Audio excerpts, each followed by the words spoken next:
किस तरह से पंडित और ठाकुर सबरण बनिया, उनकी लड़कियों कायस्थ भूमिहार, उनकी लड़कियों को भगाने का, उठाने का, मारने का, किस तरह से सबरण के घर में कूद करके लूटने का प्लान बनाया गया है, किसी को नहीं पता।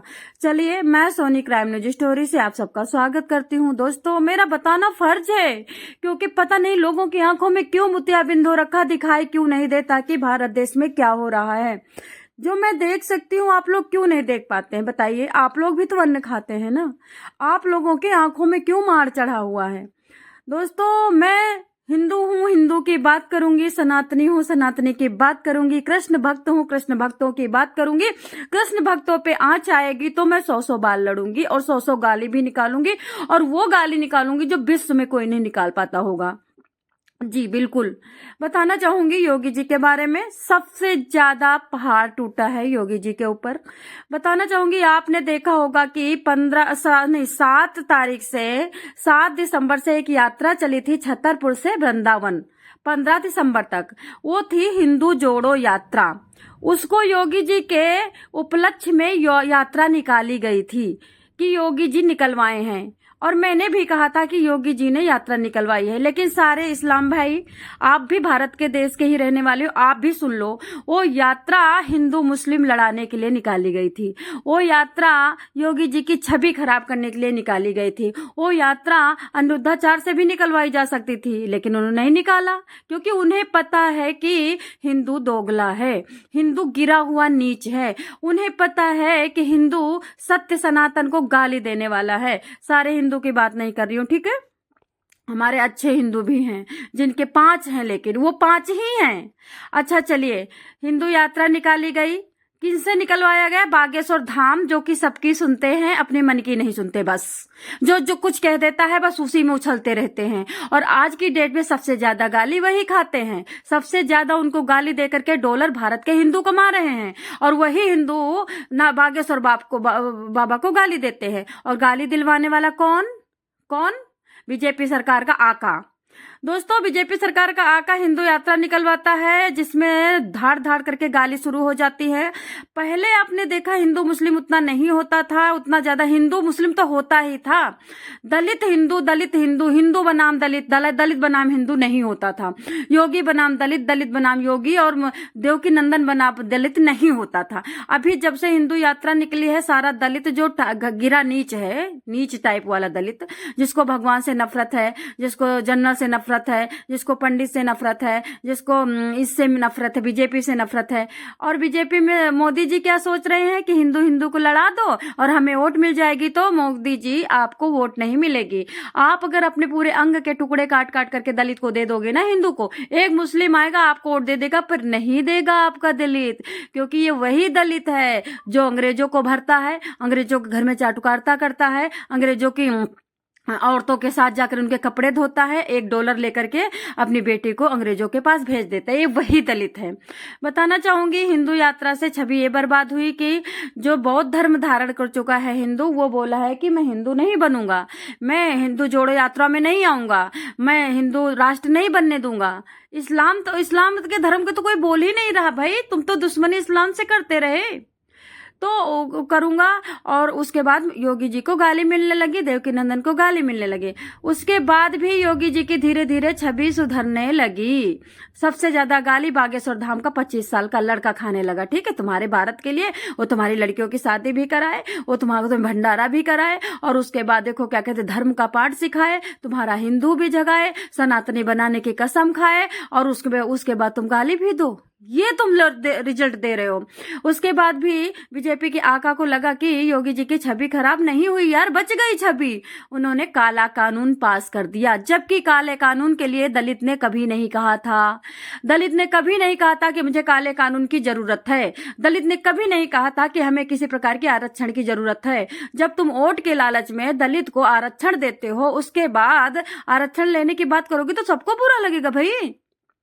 आप बताइए, मुझे कोई 1000 रुपया दे दे, जब 1000 रुपया मांगे तो मैं दूंगी? इसी तरह दलित ने नहीं कहा यूजीसी कानून पास करो, लेकिन सोचे कि योगी जी की छवि खराब करनी है तो किस तरह से यूजीसी कानून पास कर दिया। जब सवर्ण ने देखा कि यूजीसी कानून तो मेरे बच्चों को पढ़ने नहीं देगा, मेरी बेटियों को स्कूल में गंदा काम करवाएगा, अगर मेरी बेटियां गंदा काम नहीं करेंगी इस कानून के तहत मेरी बेटी जेल में जाएगी। जब इस कानून की गाइडलाइन पता चली तो भाई सवर्ण जाग उठा। जो 15 साल से सवर्ण सोया हुआ है, 2014 से जीते हुए आका जी तब से सोया हुआ है, वो जाग उठा कि भाई अभी तक तुम घर से SC ST लगा के भेजते थे जेल सारे पंडित और जनरल को, अब तुम स्कूल से बच्चों को भी और बेटियों को जेल भेजने का कानून बना दिए। यूजीसी कानून स्कूल के गाइडलाइन के लिए दलितों के लिए बना दिया। किस लिए बनाया? कि दलित को खुश करके वोट ले लूंगा, दलित मुझे वोट दे देगा, योगी जी की छवि खराब हो जाएगी, योगी जी की जब छवि खराब हो जाएगी तो योगी जी भाग जाएगा मठ में। सवर्णों, आज तुमको तुम्हारे ईमान की कसम है, तुम्हारे खून की कसम है, अगर योगी जी को मठ भागने दिया। आज दुबई से लेकर के फ्रांस तक, अमेरिका तक और चेन्नई, जहां भी जो भी दूसरे देश है वहां योगी की डिमांड है। हमें मानते योगी जी हेट में भाषण देते हैं, लेकिन योगी जी का दिल गंदा नहीं है। योगी जी मुसलमानों के लिए जितना किए उतना हिंदुओं के लिए नहीं करे। अरे सब मिल करके ये संभल की जितनी खुदाई हुई है, क्या योगी जी को क्यों बदनाम कर रहे भाई? वो तो सुप्रीम कोर्ट के ऑर्डर आए, मुकदमा PIL कोई और डाला था, PIL पास हुई, बस इनके उत्तर प्रदेश में इनके कार्यकाल में संभल में बुलडोजर चल गया, बदनाम योगी जी हो गए। और अगर वो अपने धर्म की मूर्तियां खोज भी रहे तो इसमें किसी को गुस्सा नहीं होना चाहिए। अगर कोई सच्चा ईमान का इस्लाम है तो अगर उनकी मूर्तियां कहीं मिल रही तो उनको सहयोग करना चाहिए। अगर हमारे मंदिर के अंदर मस्जिद है और कोई अगर हमसे कहे कि खोदो कि ना खोदो, तो भैया खोदो, तुम निकालो, क्यों नहीं निकालोगे? तुम्हारे भगवान है वहां पे, हमें क्या करना। दोस्तों, यूजीसी बिल से खूब अच्छी तरह से घमासान मचवा दिया गया है। पहले जर्नल और मुस्लिम को लड़ाया जाता था, अब लड़ाया जा रहा है हिंदू और हिंदू को। हिंदू लड़ के मरा जा रहा है। अब क्या गाइडलाइन आ रही है? दलित कह रहा है मोदी जी, अगर तुमने यूजीसी कानून अमेंडमेंट किया या उल्टा लिया तब हम संसद पे हमला करेंगे, हम पूरे आंदोलन करेंगे। हम 85% हैं, 15% जनरल और पंडित को साइड करो, इनका पक्ष मत लो, इनकी कोई औकात नहीं है, इनको भारत से भगा दो, इनका भारत नहीं है, भारत हमारा है। भाई क्यों? तुमने भारत में क्या है, तुम्हारा इतिहास क्या रहा है? भारत में जनरल और पंडित के अलावा इतिहास है किसका? उसके बावजूद ये कह रहे हैं कि पंडित और जनरल को भगा दो। ये भगा क्यों कह रहे हैं? क्योंकि आपस में बुद्धि लगा करके, चाणक्य नीति लगा करके लड़ाई करवाई गई है। अगर आप दलित को नहीं छेड़ते हो, नहीं छेड़ता, वैसे भी दलित एक एक को उखाड़ के फेंक देगा। दलित इतना अच्छा नहीं है, शुरू से ही अत्याचार करता रहा है। जब ठाकुर और पंडित 15% हैं और उसमें मुस्लिम भी 5% है, तो फिर दलित के ऊपर अत्याचार कर कौन रहा था? इसका मतलब एक इतिहास रचा गया कि हम ऐसा बनाते हैं कि पंडितों ने हम पे अत्याचार करा, इतिहास लिख करके रख दिया गया। वो इतिहास दूसरे लोगों ने पढ़ करके बताया कि पंडित को खूब अत्याचार करो, जनरल पे अत्याचार करो, इनके लिए कानून लाओ, इनको जेल में ठूसो। यही तो किया मोदी जी ने कि इनके बच्चे पढ़ते बहुत तेज हैं, इनको हम छूट भी नहीं दे रखे हैं, इनका आरक्षण भी नहीं है, इनके लिए सीटें नहीं है, इनके लिए रिजर्वेशन नहीं है, तो हम एक काम करते हैं, इनको जेल में डालते हैं। जनरल और पंडित के बच्चे डालो जेल में, निकालो काला कानून, बदनाम हो जाएगा योगी भाग जाएगा मठ में और हमारा राज्य हो जाएगा। पंडित और जनरल सबकी चड्डियां और उन कुनबे में जा करके झाड़ू पोछा करेगा। यूजीसी कानून सिर्फ और सिर्फ हिंदू को लड़ाने के लिए निकाला है आका ने। आका की बुद्धि इतनी चल रही है, हमें तो लगता है आका बहुत जल्दी जेल जाने वाले हैं। आका को जेल होनी चाहिए। अगर कोई तुम सच्चे सनातनी हो तो आका ने सनातनी में गाली मिली है, दलित ने दिया है, खूब गाली दिया है, आका बोला नहीं है।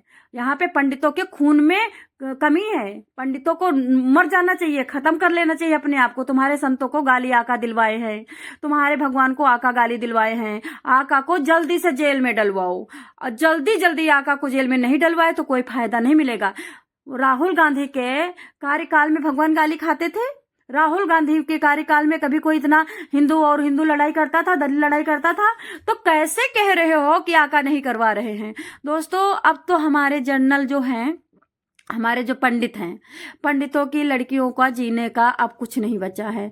ऐसी कानून पास किया गया है, ऐसा वो की गई है, रचना रची गई है कि लड़कियों को खींच के हिंदू ही मारेगा।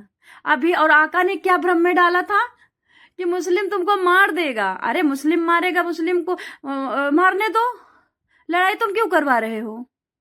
मारेगा मुस्लिम तो फिर बांग्लादेश से मुस्लिम क्यों नहीं ला रहे हो? यहाँ से मुस्लिम क्यों नहीं भेज रहे हो? बांग्लादेशी जो भरा पड़ा रोहिंग्या, पाकिस्तानी रोहिंग्या भरा पड़ा, उसको क्यों नहीं भेज रहे हो? फिर पाकिस्तानी महिला को क्यों पाल रहे हो? पाकिस्तानी महिला को थार क्यों दी जा रही है? पाकिस्तानी महिला का घर क्यों बनवाया गया? क्या तुमको भारत की महिलाओं का घर दिखता है? क्या तुमको भारत के किसी दलित का घर दिखता है? वोट लेने के लिए, हिंदू हिंदू लड़ाने के लिए बिल पास करने की क्या जरूरत थी? अभी जो चुनाव 2027 की जनवरी में है और एक मतलब 10 महीने के अंदर अंदर इस बिल को किसने तुमसे मांगा था? दोस्तों, भारत को किसी की चिंता नहीं है, भारत की बेटियों की किसी की चिंता नहीं। इतनी महिलाएं अपने कानून का उपयोग करके मर्दों को मार रही, वो नहीं दिखाई देता, किसी को नहीं दिखाई देता।